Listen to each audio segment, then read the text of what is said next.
제가 여기 서 있을 거라고는 정말 생각도 못했어요.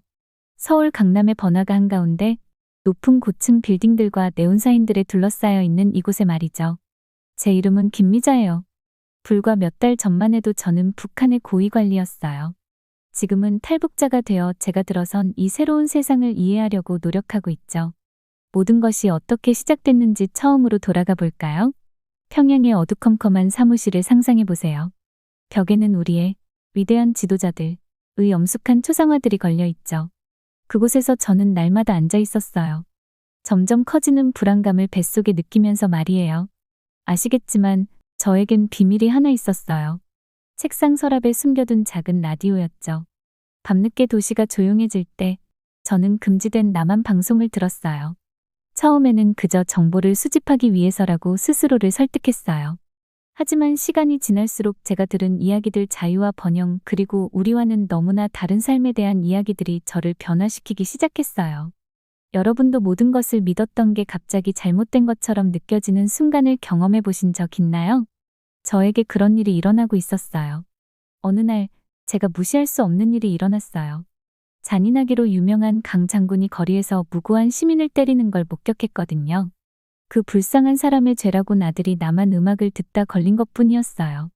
제가 무력하고 공포에 질린 채로 그 광경을 지켜보면서 더 이상 이 체제의 일부가 될 수 없다는 걸 알았어요. 하지만 제가 뭘 할 수 있었겠어요? 떠나는 건 불가능해 보였어요. 북한이 제가 아는 전부였으니까요. 제 가족, 직업, 제 인생 전부가 여기 있었어요. 이 모든 걸 버리고 떠난다는 생각은 저를 겁에 질리게 했어요. 만약 제가 잡히면 어쩌죠? 제 사랑하는 사람들에게 무슨 일이 일어날까요? 몇 주 동안 저는 내적 갈등을 겪었어요. 낮에는 일상을 이어가며 적절한 순간에 미소 짓고 고개를 끄덕이곤 했죠. 하지만 밤에는 잠을 이루지 못하고 누워서 가능성과 두려움으로 머릿속이 복잡했어요. 여러분도 옳다고 아는 것과 안전하다고 느끼는 것 사이에서 갈등해 본 적 있나요? 그러다 어느 날 저녁, 제가 일하는 척 책상에 앉아 있을 때 컴퓨터 화면에 메시지가 떴어요. 암호화된 메시지였는데 제가 알지도 못했던 채널을 통해 온 거였죠. 그 메시지는 몇 년 전에 탈북한 옛 친구가 보낸 거였어요. 단순히 은진을 믿으세요 라고만 써 있었죠. 은진. 저는 그 이름을 알고 있었어요. 그녀는 탈북자들에 대해 자주 보도하는 남한 기자였죠. 그녀가 정말 저를 도와줄 수 있을까요? 너무 좋아서 믿기 힘들었지만 저는 절박했어요. 떨리는 손으로 답장을 보냈죠. 그 후 몇 주 동안 은진과 저는 비밀리에 연락을 주고받았어요. 그녀는 제게 탈출 계획을 세우는 방법을 하나하나 알려줬어요. 위험했죠. 잘못된 행동 하나만 해도 잡힐 수 있었으니까요. 하지만 날이 갈수록 제 결심은 더 굳어졌어요. 마침내 탈출의 밤이 왔어요. 제가 어떤 기분이었을지 상상이 되세요? 심장이 너무 세게 뛰어서 가슴에서 튀어나올 것 같았어요. 경로는 외웠지만 평양의 어두운 골목에서는 모든 게 달라 보였죠. 그림자 속을 살금살금 지나가면서 모든 소리에 놀랐어요. 멀리서 개 짖는 소리, 자동차 경적 소리, 뒤에서 발자국 소리가 들리는 것 같았나요? 숨을 참고 벽에 몸을 붙인 채 기다렸어요. 아무것도 없었어요. 그저 바람 소리였죠. 평화롭게 잠들어 있을 제 가족들을 생각했어요. 다시 그들을 볼 수 있을까요? 죄책감이 거의 압도적이었어요. 하지만 제가 머물렀다면 스스로를 용서하지 못할 거란 걸 알았죠. 약속 장소에 도착할 때까지 시간은 몇 년처럼 느껴졌어요. 마침내 은진의 연락책을 봤을 때는 안도의 눈물이 날 것 같았어요. 하지만 감정에 빠질 시간은 없었죠. 빨리 움직여야 했으니까요. 국경을 넘는 여정은 공포와 아드레날린으로 가득한 흐릿한 기억이에요. 잡힐 것 같다고 확신한 순간들도 있었어요. 하지만 어떻게든 기적적으로 우리는 해냈죠. 그리고 이제 여기 제가 있어요. 한때 적지로 여겼던 서울 한복판에 서 있네요. 불빛, 소리, 냄새 모든 게 너무 압도적이에요. 마치 갓 태어나 처음으로 햇빛을 보는 아기 같은 기분이에요. 여기 서서 이 모든 걸 받아들이면서 저는 궁금해요. 이 새로운 세상에서 저를 기다리는 도전은 무엇일까요? 제 가족을 다시 볼 수 있을까요? 정말로 여기서 새 삶을 꾸릴 수 있을까요? 아직 답은 없어요. 하지만 수년 만에 처음으로 제가 거의 잊어버렸던 것을 느껴요. 바로 희망이죠. 그리고 그것이야말로 제가 뒤에 두고 온 모든 것보다 가치 있는 거예요. 제가 서울에 있는 비행기에서 내릴 때 심장이 정말 빨리 뛰고 있었어요. 공항이 너무 크고 밝아서 고향에서 보던 모습과는 전혀 달랐거든요. 사람들이 서둘러 지나가면서 익숙하면서도 낯선 한국어를 말하고 있었죠. 저는 작은 가방을 꽉 붙잡고 있었는데 정말 길을 잃은 것 같고 압도된 느낌이었어요. 김미자 씨? 누군가가 부르더라고요. 돌아보니 친절한 눈빛과 부드러운 미소를 가진 여성이 있었어요. 저는 은진이에요. 기자죠. 한국에 오신 걸 환영합니다. 저는 고개를 끄덕였어요. 목소리를 낼 자신이 없어서요. 은진 씨가 저를 공항 안내하면서 이것저것 설명해 주셨어요. 입국 수속을 마치고 임시 숙소로 가실 거예요. 여행은 어떠셨어요? 무서웠어요. 제가 인정했죠. 언제 붙잡힐지 모른다는 생각이 계속 들더라고요. 은진 씨가 제 팔을 토닥여 주셨어요. 이제 안전하세요. 하지만 거짓말은 하지 않을게요. 앞으로도 어려움이 있을 거예요. 그 말씀이 정말 맞았어요. 그 후 며칠 동안은 인터뷰, 건강검진, 브리핑 등으로 정신없이 지나갔죠. 제 사건을 담당하는 정보장교인 박 대위님도 만났고요. 그분은 엄격하고 딱딱한 태도를 가진 분이셨어요. 미자 씨, 그가 첫 만남에서 말씀하셨죠. 한 가지 이해해 주셨으면 해요. 당신이 이곳에 오신 걸 기쁘게 생각하지만 우리도 조심해야 해요. 당신은 북한의 고위 관리였잖아요. 당신이 말씀하신 대로의 사람인지 확실히 해야 해요. 저는 고개를 끄덕였어요. 그의 조심스러운 태도를 이해하면서도 약간 마음이 아팠죠. 제가 모든 걸 걸고 여기 온 게 아닌가요? 검사가 끝도 없이 이어지는 것 같았어요. 제 일, 가족, 탈북 이유에 대해 물어보더라고요. 제 이야기를 그들이 알고 있는 정보와 대조해봤죠. 마치 줄타기를 하는 것 같았어요. 한 발만 잘못 디뎌도 떨어질 것 같은 느낌이었죠. 하지만 좋은 순간들도 있었어요. 은진 씨가 자주 방문해 주셔서 한국에 대한 책도 가져다 주시고 때로는 그냥 앉아서 이야기를 나누기도 했죠. 그녀는 자신의 삶, 일, 통일된 한국에 대한 꿈에 대해 이야기해 주셨어요. 통일에 대해 어떻게 생각하세요? 어느 날 그녀가 물어보셨어요. 저는 잠시 멈추고 생각해 봤죠. 예전엔 불가능하다고 생각했어요. 지금은 잘 모르겠어요. 나만에 대해 몰랐던 게 너무 많아요. 은진 씨가 미소 지으셨어요. 그래서 당신의 관점이 그렇게 소중한 거예요. 우리 민족 사이에 다리를 놓는데 도움을 주실 수 있어요. 시간이 지나면서 점점 더 편안해지기 시작했어요. 박 대위님의 엄격한 외모도 조금씩 무너지기 시작했고 그 밑에 공정하고 심지어 친절한 사람이 있다는 걸 알게 됐죠. 그는 한국 사회에 대해 가르쳐 주기 시작했어요. 지하철 타는 법, 은행 계좌 여는 법, 심지어 식당에서 음식 주문하는 법까지요. 잘하고 계세요. 어느 날 그가 말씀하셨어요. 많은 탈북자들보다 더 잘 적응하고 계시네요. 하지만 방심하지 마세요. 아직도 당신을 해치려는 사람들이 있어요. 그의 말씀이 예언적이었죠. 제가 도착한 지 한 달쯤 지났을 때 새로 산 휴대폰으로 수수께끼 같은 메시지를 받았어요. 장군이 안부를 전합니다. 조심하세요. 피가 싸늘해졌어요. 강 장군, 제 전 상관이자 제가 아는 가장 무자비한 사람 중 한 명이 저를 잊지 않았더라고요. 그 메시지를 박 대위님께 보여드렸어요. 그의 표정이 심각해졌어요. 이건 상황을 복잡하게 만드네요. 당신의 보안을 강화해야 할 것 같아요. 그날 밤 작은 아파트에 누워 잠을 이루지 못했어요. 그림자 속에 위협이 숨어 있는 것 같았고 조그만 소리에도 놀라더라고요. 제가 정말 여기서 안전한 걸까요? 큰 실수를 한 걸까요? 하지만 그때 한 달 동안 본 것들이 생각났어요. 행복한 사람들로 가득 찬 붐비는 거리, 음식과 물건들로 가득 찬 가게들, 카페에서 자유롭게 아이디어를 토론하는 학생들. 이게 바로 자유의 모습이었죠. 다음 날 아침 결심을 했어요. 두려움에 지배당하지 않겠다고요. 여기까지 왔는데 포기할 순 없었죠. 은진 씨에게 전화를 걸었어요. 제 이야기를 하고 싶어요. 제가 말했죠. 모든 것을요. 좋은 것도 나쁜 것도. 도와주실 수 있나요? 정말 괜찮으세요? 그녀가 물었어요. 위험할 수도 있어요. 괜찮아요. 제가 대답했죠. 사람들이 진실을 알아야 해요. 남북한 모두에 대해서요. 그렇게 제 여정의 새로운 장이 시작됐어요. 은진 씨의 도움으로 제 경험을 글로 쓰기 시작했죠. 쉽지 않았어요. 어떤 기억들은 다시 떠올리기 고통스러웠거든요. 하지만 중요한 일처럼 느껴졌어요. 어느 날 우리가 작업하고 있을 때 은진 씨가 민서라는 젊은 여성을 소개해 주셨어요. 그녀는 1년 전에 탈북한 북한 출신 학생이었죠. 북한에 있을 때 당신의 음악을 들었어요. 민서가 눈을 반짝이며 말했어요. 희망을 주셨어요. 다른 삶을 꿈꾸게 해주셨죠. 저는 깜짝 놀랐어요. 제 작은 반항 행위가 그렇게 멀리 퍼졌다는 걸 전혀 몰랐거든요. 한 사람씩 변화가 가능하다는 걸 깨닫게 해줬어요. 민서의 열정적인 표정과 은진 씨의 격려하는 미소를 보면서 오랜만에 느껴보는 감정이 들었어요. 희망이요. 어쩌면, 정말 어쩌면 여기서 변화를 만들어낼 수 있을지도 몰라요. 어떻게 생각하세요? 한 사람의 이야기가 정말로 뭔가를 바꿀 수 있을까요? 저도 확실하지는 않지만 시도해볼 만한 가치가 있다고 생각해요. 결국 그게 바로 자유의 의미 아닐까요? 제 심장이 터져 나올 것처럼 세차게 뛰고 있었어요. 제가 하려는 일을 믿을 수가 없었죠. 저 김미자, 전직 북한 관리가 이제는 제가 탈출했던 나라로 구출 작전을 계획하고 있다니요. 하지만 민서를 그대로 둘 순 없었어요.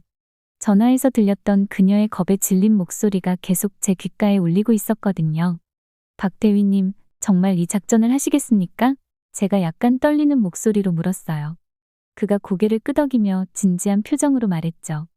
위험하긴 하지만, 미자 씨, 우리가 그녀를 버릴 순 없습니다. 나만 음악을 가지고 있다는 이유로 그들이 그녀에게 어떤 짓을 할지 당신도 알잖아요. 네, 저도 알고 있었죠. 그래서 우리는 빨리 행동해야만 했어요. 우리는 어둑한 방에서 작은 팀을 모았어요. 저와 박대위 그리고 제가 잘 모르는 다른 요원 2명이 있었죠. 계획은 간단하지만 위험했어요. 우리는 밤에 국경을 넘어 민서를 찾아 남한으로 데려올 거였죠. 준비를 하면서 제 인생이 얼마나 많이 바뀌었는지 생각하지 않을 수 없었어요. 몇 달 전만 해도 저는 반대편에 있었고 북한 정부가 말하는 모든 걸 믿었죠. 그런데 이제 여기서 그 같은 억압적인 체제에서 누군가를 구하기 위해 목숨을 걸고 있는 거예요. 준비됐나요? 박 대위가 물으며 저를 생각에서 깨웠어요. 저는 깊이 숨을 들이쉬었죠. 할 수 있는 한 준비됐습니다. 우리는 어둠을 틈타 출발했어요.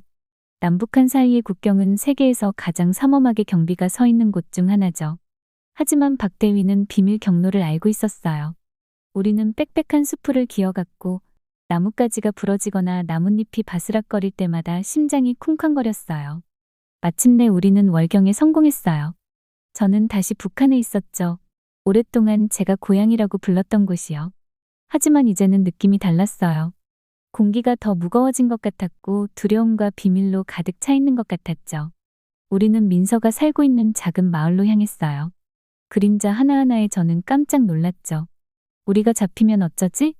이게 모두 함정이면 어쩌지? 저기요. 박 대위가 작은 집을 가리키며 속삭였어요. 그녀가 있어야 할 곳이에요. 우리는 조심스럽게 다가갔어요. 저는 민서와 약속한 특별한 암호로 문을 두드렸죠. 영원처럼 느껴지는 시간이 지나고 나서야 문이 삐걱 열렸어요. 민서의 겁에 질린 얼굴이 밖을 살폈죠. 미자, 그녀가 숨을 헐떡이며 말했어요. 정말 오셨네요. 당연하죠. 제가 느끼는 것보다 더 용감하게 들리려고 노력하며 말했어요. 빨리 갑시다. 하지만 민서가 막 밖으로 나오려는 순간 멀리서 고함 소리가 들렸어요. 어둠을 가르며 손전등 불빛이 비쳤죠. 저는 피가 얼어붙는 것 같았어요. 강 장군의 부하들이었어요. 도망쳐요. 박 대위가 소리쳤어요. 우리는 밤의 어둠 속으로 달려갔고 제 손에는 민서의 손이 꼭 쥐어져 있었어요. 뒤에서 들리는 고함 소리가 점점 커졌죠. 총알이 귓가를 스쳐 지나갔어요. 제 인생에서 이렇게 무서웠던 적은 없었어요. 우리는 들판과 숲을 뛰어갔고 폐가 불타는 것 같았어요. 민서가 비틀거리자 저는 그녀를 일으켰죠. 거의 다 왔어요. 제가 헐떡이며 말했어요. 포기하지 마세요. 마침내 우리는 국경에 도착했어요. 하지만 강 장군과 그의 부하들이 바로 뒤에 있었죠. 우리가 국경을 넘어가는 동안 저는 분노로 가득 찬 강 장군의 목소리를 들었어요. 김미자. 그가 포효했어요. 이 배신자야. 반드시 널 찾아내고 말겠다. 하지만 우리는 이미 다른 쪽으로 넘어와 있었어요. 지금은 안전했죠. 남한 땅에서 숨을 고르면서 저는 민서를 바라봤어요. 모든 일에도 불구하고 그녀는 웃고 있었어요. 그녀의 눈은 희망과 감사로 빛나고 있었죠. 고마워요. 그녀가 속삭였어요. 제 목숨을 구해주셨어요. 그 순간 저는 제가 올바른 선택을 했다는 걸 알았어요. 네, 저는 북한에서의 옛 삶을 뒤로했지만 훨씬 더 가치 있는 것을 얻었죠. 다른 사람들이 자유를 찾도록 도울 수 있는 기회요. 우리가 서울로 돌아가는 길에 저는 북한에 아직 갇혀있는 다른 모든 사람들에 대해 생각했어요. 민서처럼 더 나은 삶을 꿈꾸는 사람들이요. 그때 저는 제 여정이 끝난 게 아니라는 걸 알았어요.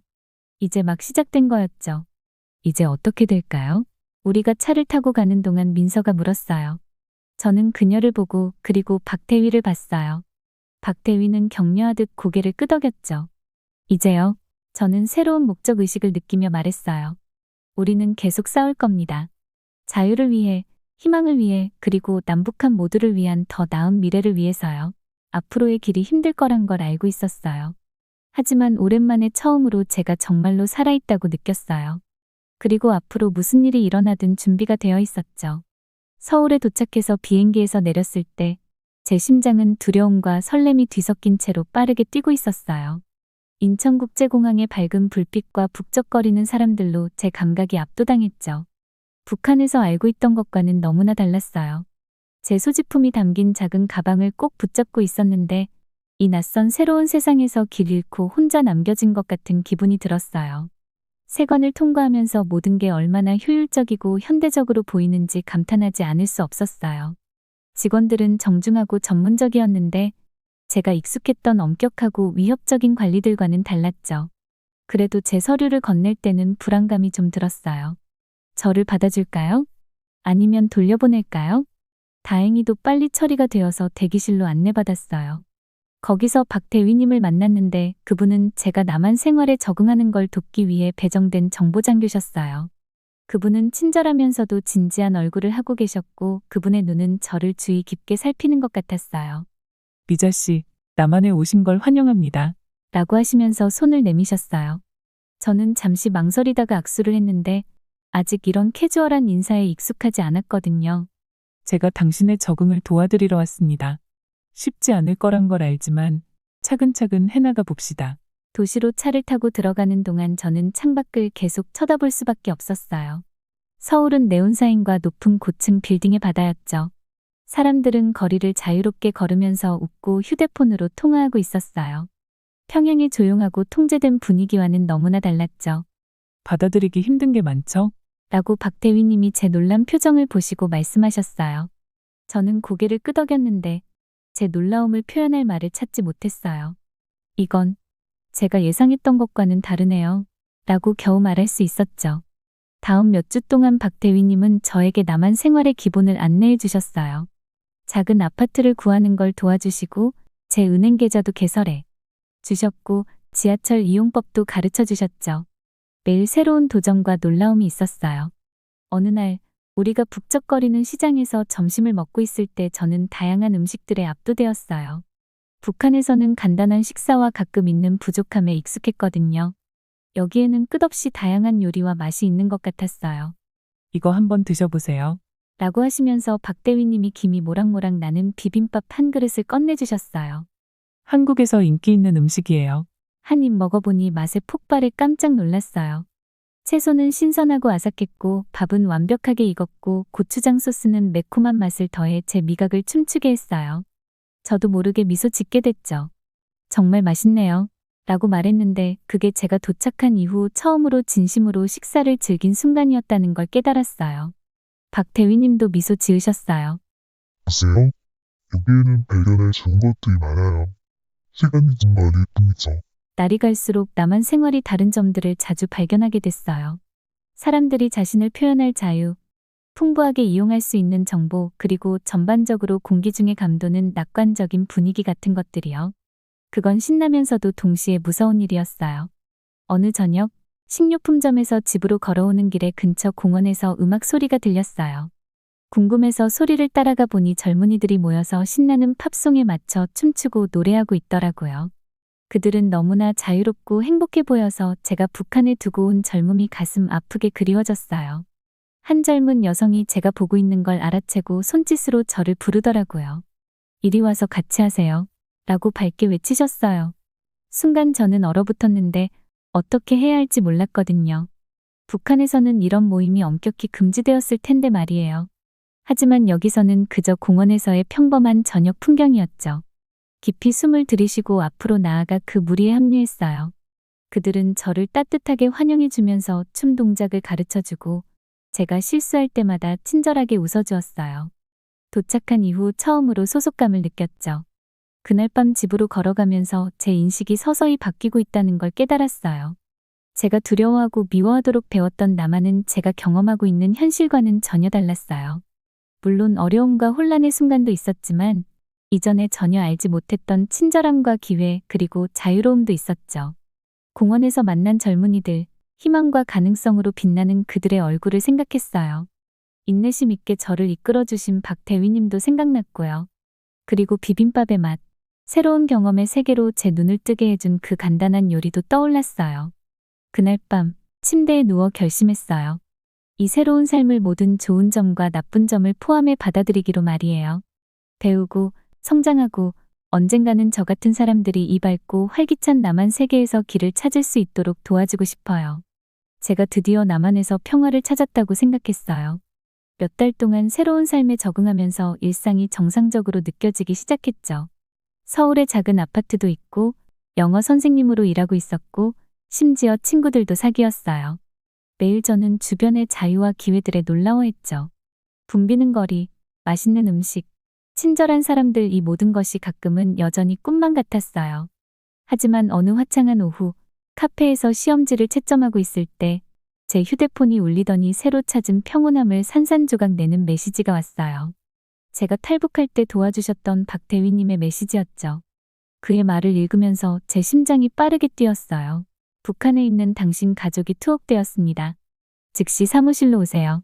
제 손이 떨리면서 짐을 싸기 시작했어요. 어떻게 이런 일이 일어날 수 있지? 가족들을 안전하게 지키려고 연락도 하지 않았는데 말이에요. 박대위님의 사무실로 급히 가면서 죄책감과 두려움이 밀려왔어요. 도착했을 때 평소에 엄격한 박대위님의 얼굴에 걱정이 가득했어요. 미안합니다, 미자 씨.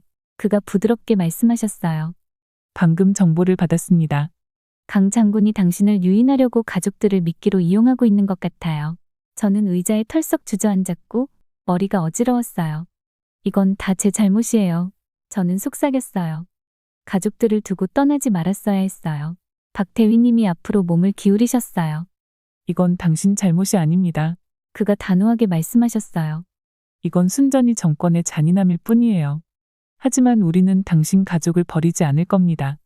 국정원장님이 도와주시고 싶어 하세요. 저는 놀라서 쳐다봤어요. 국정원장이요? 하지만 왜 제 가족에 대해 신경 쓰시는 거죠? 그때 문을 두드리는 소리가 났어요. 놀랍게도 국정원장 본인이 들어오셨어요. 저는 황급히 일어나 깊이 인사를 드렸죠. 앉으세요. 국정원장이 친절하게 말씀하셨어요. 그는 제 맞은편에 앉으시면서 연민이 가득한 눈으로 보셨어요. 미자 씨, 당신이 남한에 도착한 이후로 계속 당신 이야기를 지켜봤습니다. 탈북하신 용기와 다른 탈북자들을 돕는 당신의 노력이 주목받지 않은 것은 아닙니다. 목이 메어왔어요. 감사합니다. 하지만 제 가족이, 그가 엄숙하게 고개를 끄덕이셨어요. 당신의 고통을 이해합니다. 가족은 전부니까요. 그래서 우리의 외교 채널을 이용해 그들의 석방을 확보하고 싶습니다. 제가 듣고 있는 게 믿기지 않았어요. 저를 위해 그렇게 해주시겠어요? 국정원장은 미소 지으셨어요. 당신만을 위해서가 아닙니다. 미자 씨, 우리 반도의 분단으로 갈라진 모든 가족들을 위해서죠. 당신의 이야기는 우리 두 한국의 더 나은 미래에 대한 희망을 상징합니다. 국정원장은 그들이 취할 외교적 노력에 대해 설명하시는 동안 저는 희망과 두려움이 뒤섞인 감정을 느꼈어요. 만약 이게 통하지 않으면 어쩌지? 만약 이게 제 가족을 더 위험하게 만들면 어쩌지? 하지만 국정원장은 결연한 표정을 보고 남한에서 경험한 친절함을 생각하면서 저는 중요한 것을 깨달았어요. 이건 더 이상 저만의 문제가 아니었어요. 제 이야기, 제 가족의 이야기는 더 큰 무언가의 일부였죠. 다음 몇 주 동안 저는 거의 잠을 이루지 못했어요. 낮에는 도움이 될 만한 정보를 제공하며 외교팀을 돕는 데 시간을 보냈고 밤에는 차가운 북한 감옥에 있는 가족들을 상상하며 뒤척였죠. 그러다 어느 이른 아침 전화가 왔어요. 박대위님이었어요. 우리가 해냈습니다. 그가 감정에 북받친 목소리로 말씀하셨어요. 당신 가족이 안전하게 남한으로 오고 있습니다. 저는 무릎을 꿇고 눈물을 흘렸어요. 그들이 안전해요. 이곳으로 오고 있어요. 이틀 후, 저는 공항에 서서 심장이 마구 뛰는 걸 느꼈어요. 그리고 거기 그들이 있었어요. 부모님은 더 나이 들고 말랐지만 살아계셨어요. 제 여동생은 이제 젊은 여성이 되어 있었고요. 우리는 서로에게 달려가 부둥켜 안고 울었어요. 서울로 돌아오는 차 안에서 제 가족은 도시의 불빛과 물건이 가득한 상점들 공기 중에 느껴지는 자유에 감탄했어요. 저는 그들의 눈을 통해 나만을 새롭게 보게 되었고 제 감사함은 더 깊어졌죠. 그날 밤 우리는 제 작은 아파트에서 비빔밥과 김치로 식사를 하면서 둘러앉았어요. 아버지가 잔을 들어 올리셨죠. 나만을 위하여 그가 떨리는 목소리로 말씀하셨어요. 자유와 모든 한국인의 더 나은 미래를 위하여. 우리는 눈물과 희망으로 빛나는 눈으로 잔을 부딪혔어요. 저는 그때 우리의 여정이 아직 끝나지 않았다는 걸 알았어요. 제 가족이 새로운 삶에 적응하는데 앞으로 여러 도전이 있겠지만 우리는 함께 있고 자유롭고 우리가 성공하도록 도와줄 준비가 된 사람들이 가득한 나라가 있었죠. 가족들을 둘러보면서 안전하고 새로운 집에 놀라워하는 그들을 보며 저는 깊은 목적의식을 느꼈어요. 우리의 이야기가 남북한 사이의 간극을 좁히는 데 도움이 될 수 있을 거예요. 변화가 가능하다는 것, 자유를 위해 싸울 가치가 있다는 것을 보여줄 수 있을 거예요. 저는 가족들에게 돌아보며 물었어요. 어떻게 생각하세요? 이 새로운 모험을 할 준비가 되셨나요? 그들의 미소가 제가 알아야 할 모든 것을 말해주었어요. 함께 우리는 앞으로 닥칠 모든 일에 맞설 준비가 되어 있었고 이 두 번째 기회에 감사하며 미래에 대해 희망적이었죠. 제가 연단에 서서 제 앞에 펼쳐진 수많은 얼굴들을 바라보고 있을 때 저는 긴장감과 자부심 그리고 깊은 책임감이 뒤섞인 감정을 느꼈어요. 북한을 극적으로 탈출한 지 1년이 지났고 이제 제 경험에 대해 처음으로 대중 연설을 하려는 참이었죠. 제 이름은 김미자입니다. 처음에는 목소리가 떨렸지만 말을 할수록 점점 강해졌어요. 1년 전만 해도 저는 북한의 고위 관리였습니다. 오늘 저는 자랑스러운 대한민국 주민으로 여러분 앞에 섰습니다. 청중들은 조용히 제 말 한마디 한마디에 귀를 기울이고 있었어요. 그들의 눈에서 호기심을 볼 수 있었지만 동시에 연민도 보였죠. 북한에서 보던 두려움과 의심의 눈빛과는 정말 달랐어요. 제 여정이 쉽지만은 않았습니다. 저는 계속해서 말했어요. 제 자신을 의심하고 제가 올바른 선택을 했는지 의문을 품었던 때도 있었죠. 하지만 매일매일 한국 사람들의 친절함과 개방성은 제가 왜 이 어려운 결정을 내렸는지 상기시켜 주었습니다. 저는 한국에 온 첫 몇 주 동안의 이야기를 들려드렸어요. 밝은 네온사인과 붐비는 거리, 사람들이 자유롭게 자신의 의견을 말할 수 있는 자유에 얼마나 혼란스러웠는지 말이죠.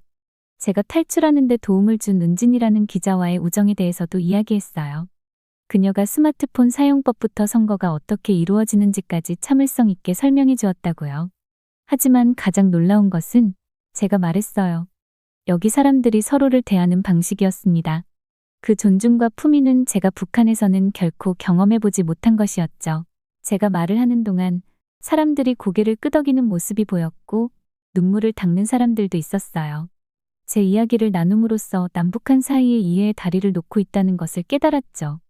연설이 끝난 후 많은 사람들이 저에게 와서 이야기를 나누었어요. 한 나이 드신 여성분이 저를 안아주시며 말씀하셨죠. 당신은 전쟁 때 우리가 떠나올 때 남겨두고 온 내 오빠가 생각나네요. 그분의 말씀은 제 마음을 울렸고 우리나라의 분단으로 인해 아직도 존재하는 깊은 아픔을 상기시켜 주었어요.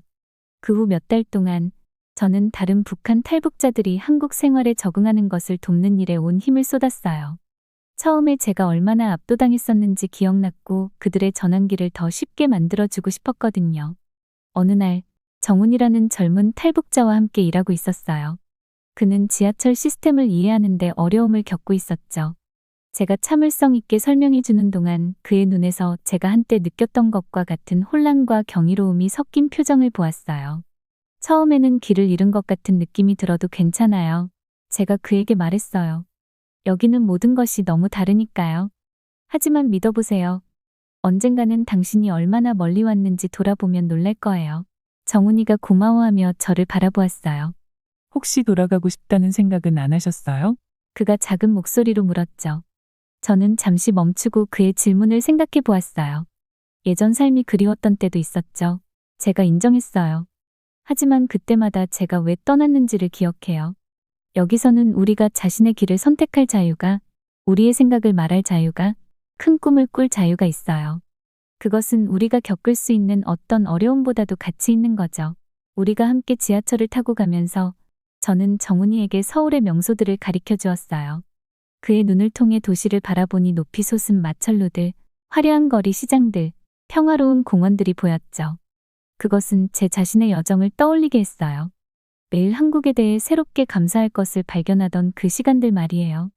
어느 날 저녁 국정원장에게 뜻밖의 전화를 받았어요. 그들은 제가 남북 관계에 관한 특별위원회의 일원이 되어달라고 요청했죠. 저는 놀랐어요. 북한에서는 일반 시민들이 정부 결정에 절대 참여할 수 없었거든요. 하지만 여기서는 제 의견을 중요한 문제에 대해 물어보고 있었어요. 우리의 첫 회의에서 저는 외교관들, 학자들 그리고 다른 탈북자들과 함께 큰 테이블에 앉았어요. 우리가 남북 관계를 개선할 방법에 대해 논의하는 동안 저는 전에 결코 경험해보지 못한 희망의 감정을 느꼈죠. 미자 씨, 어떻게 생각하세요? 어느 순간 국정원장이 직접 저에게 물으셨어요. 저는 깊이 숨을 들이쉬었어요. 제 생각에는 우리가 인간적인 이야기에 초점을 맞춰야 한다고 봅니다. 제가 말했어요. 양쪽 사람들이 우리가 그렇게 다르지 않다는 것을 볼 수 있게 해야 해요. 친절한 이야기, 가족 이야기, 일상생활의 이야기를 나누는 거죠. 그게 제 마음을 한국에 대해 바꾼 계기였습니다. 국정원장이 생각에 잠겨 고개를 끄덕이셨어요. 그것은 아주 가치 있는 관점이군요. 그가 말씀하셨어요. 나눠주셔서 감사합니다. 회의를 마치고 나오면서 저는 가슴에 따뜻함을 느꼈어요. 제가 제 목적을 찾았다는 것을 깨달았죠. 제 이야기를 나누고 다른 이들을 돕는 것으로 저는 남북한 모두를 위한 더 나은 미래에 기여하고 있었어요. 그날 밤 저는 제 아파트 발코니에 서서 서울의 반짝이는 불빛들을 바라보았어요. 제가 얼마나 멀리 왔는지 두려움과 의심의 삶에서 희망과 가능성의 삶으로 변화한 것에 대해 생각했죠. 어떻게 생각해요? 제가 제 상상 속 친구에게 물었어요. 한 사람의 이야기가 정말로 변화를 만들어낼 수 있을까요? 저는 그럴 수 있다고 믿어요. 우리가 우리의 경험을 나눌 때마다, 낯선 사람에게 친절을 베풀 때마다 우리는 다리를 놓고 있는 거예요. 변화가 가능하다는 것을, 이해가 증오를 극복할 수 있다는 것을 보여주고 있는 거죠. 북한에서 남한으로의 제 여정은 저에게 많은 것을 가르쳐 주었어요. 하지만 아마도 가장 중요한 교훈은 이것이었을 거예요. 우리가 어디에서 왔든 우리는 모두 같은 희망과 꿈을 공유하고 있다는 거예요. 우리 모두는 평화롭게 살기를, 우리의 열정을 추구할 자유를 갖기를, 사랑하고 사랑받기를 원해요. 제 집이 된 이 도시를 바라보며 저는 평화로움을 느꼈어요. 제 여정은 끝나지 않았어요. 많은 면에서 이제 막 시작된 거죠. 하지만 저는 앞으로 닥칠 어떤 도전이라도 준비가 되어 있었어요. 왜냐하면 제가 그것들을 혼자 마주하고 있지 않다는 것을 알았기 때문이에요. 저는 여기 한국에서 새로운 가족을 찾았어요. 저를 있는 그대로 받아들이고 제가 성장할 수 있도록 지원해주는 공동체를요. 그래서 제 이야기는 계속됩니다. 매일이 새로운 배움의 기회를 가져오고 성장하고 다른 이들을 돕는 기회를 가져와요. 항상 쉽지만은 않지만 항상 가치 있어요. 왜냐하면 결국 이것은 단지 제 이야기가 아니에요. 이것은 우리의 이야기예요.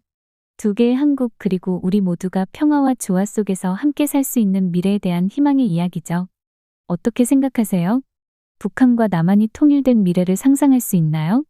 지금은 불가능해 보일 수 있겠지만 기억하세요. 변화는 한 사람, 한 이야기에서 시작돼요. 그리고 누가 알겠어요? 어쩌면 당신의 이야기가 변화를 만들어내는 그 하나의 이야기가 될지도 모르죠.